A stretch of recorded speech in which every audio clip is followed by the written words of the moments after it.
Well, the headline says it all. Cayman Islands face the impossible. Can we do the impossible?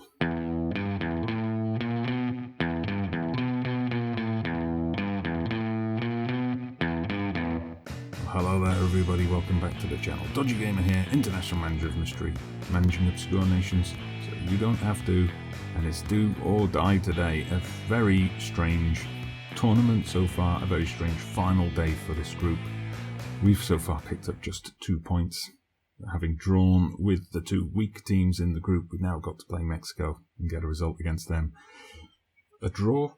This is really strange. The only result that guarantees us to progress is a win. If we win, we progress. It's that simple. If we draw, we could progress or we could be eliminated, because either Grenada or Martinique winning puts them on 4 points.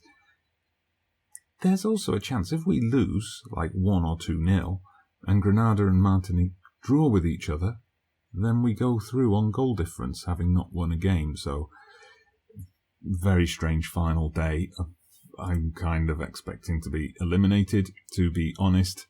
This is the lineup we're going with. You'll see Skeet is still injured. He's still not fully fit. He's supposed to be out for another 5 days, but we can't come to this point where we need to win and just have him sit on the bench for the entire tournament. So we're going to risk him. We're going to put him out there, bring him into that partnership with Moxham Elliott that's worked so well in other games. I mean, he is truly, he's the world-class player in the team. I mean, Wood Roach is excellent, international standard, but he's not quite there yet in terms of being world-class. I mean, he's only 21 years old. He will get there, though, but Skeet is the only real, true world-class player in the squad. We need him. So perhaps it feels like it should be the other way round. Mexico playing with a defensive midfielder and us playing with an attacking midfielder, but you know, it is what it is. We just have to go for it, have to take the game by the scruff of the neck. We've got to hope that the Mexicans are already thinking we're through, we're guaranteed top spot, and you know, that that's going to be that. So, yeah, we'll tell them we're underdogs, that suits us down to the ground, let's get out there and cause a shock. We've got most of them motivated. We'll give Neville Rowe a little word of encouragement as well. Not that it had any effect. Let's kick it off. Right, well, you'll see bad news from the other game is that Grenada have scored and taken the lead. So, as things stand, we are going out. And we haven't even got to 15 minutes yet, but we've got our first highlight of the game. Let's see if we can surprise the Mexicans here. Oh, nearly. Oh, what happened there? Solomon, did that take a deflection? Was it just mishit? It just bobbled along the ground and hit the post. And then the follow-up header almost went in as well. But now we've got Mexico on the counter. Oh, fantastic. Well, not a fantastic save. It hit the crossbar and it's cleared. Dramatic opening. Okay, the highlight continues. We're going straight on with the throw-in, which means Mexico. Oh, Mora in acres of space. Ribeiro just lying down at the near post for some reason, and Grenada 2-0 up. Oh, we should contact the travel agents and change our flight bookings to go home early, I think. Goalkeeper just fell over. Okay, Skeet going to launch one forward now, and it's gone in. What is going on here with fluky shots? We've had Solomon hit the post off a miss-hit cross, and now we've had Skeet obviously playing that in for someone to get their head on it. Goalkeeper completely misses it, and it's an unlikely goal to bring us level.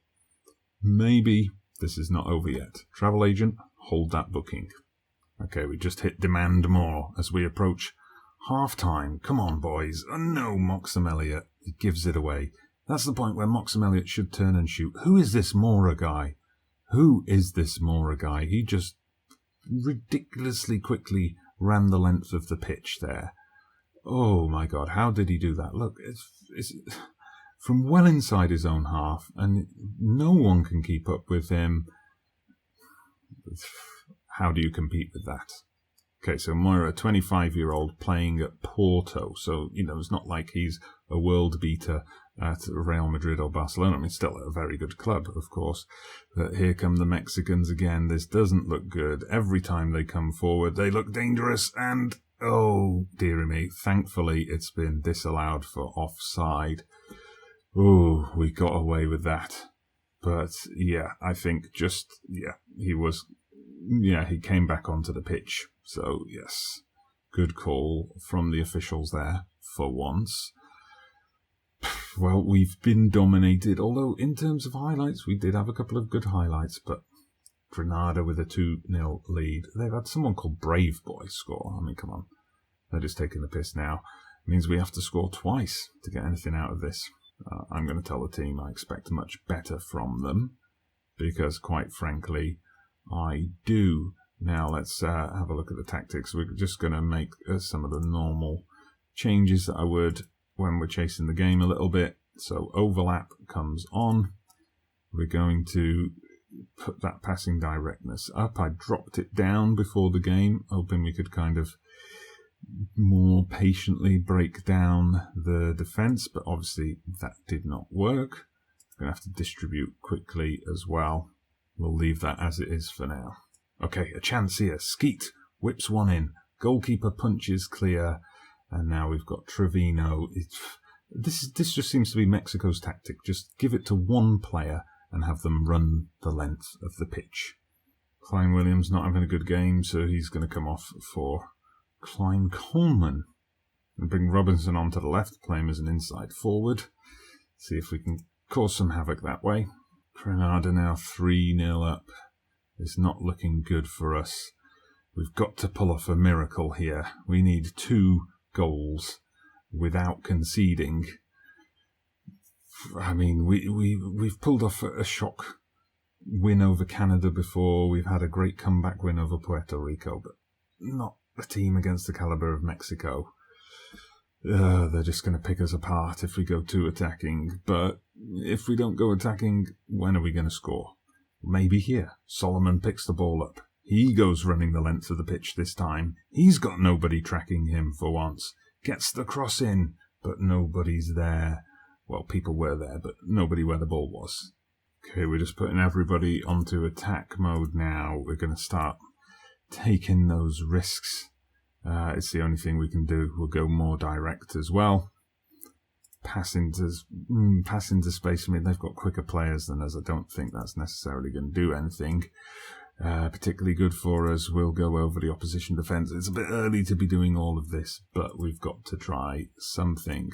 Okay, we launch one forward. Solomon picks it up again. Solomon with the deep cross to no one in particular. Come on, let's pick this ball up. Recycle possession here, but no, it's Uritz with the shot. Good save by the keeper. In normal circumstances, I would say this has been a solid performance against the best team in the CONCACAF zone. But today, it's just not doing it for us. We're going to go home early. We've got 12 minutes left. Okay, there's a chance for a break here. If we can score now, there's hope. There's still that little bit of hope we can cling on to, but no. Oh, a penalty. A penalty. I didn't even see what that was given for. One of their players was down injured. I saw that. Penalty. 3-1 down. That's it. Well, that's all down to those 2 terrible games against Martinique and Grenada. We should have won both of them. If we'd won just one of them, the fact that Mexico thrashed Grenada and Martinique so heavily means, we would have easily gone through on goal difference. But that is disappointing. We should not, at this point, when we're ranked up in the 80s in the world ranking system, we should not be knocked out in the group stage, especially with the draw we had. That is ridiculous. At least our reputation's still low enough that the FA are not that bothered by it. So you see there how the other groups finished. So USA go through in first place and they get to play Grenada in the quarterfinals. They can thank us for that. Mexico will play Curacao in the quarterfinals, and then we've got Jamaica against Trinidad and Tobago, Canada against Barbados. For the first time since 2023, There'll be no Cayman Islands there. Right, so now we've got to turn our attention to World Cup qualifying, trying to pick up the pieces. We haven't won since we beat Jamaica. Only 2 wins, in fact, in the year of 2029, so we've got to turn that around. We've got to go to Havana and win that game against Cuba. We've got to try and aim to get something out of the game away to Jamaica, and then we've got to come back for our next episode, which will be Cuba and Curacao, and hope that we are still somehow in with a shout for the 2030 World Cup. But for now, thank you very much for watching. How about a pity like for that terrible Gold Cup campaign? Subscribe to the channel if you like to see people fail at Football Manager. I'm Dodgy Gamer, International Manager of Mystery. Hopefully see you again soon.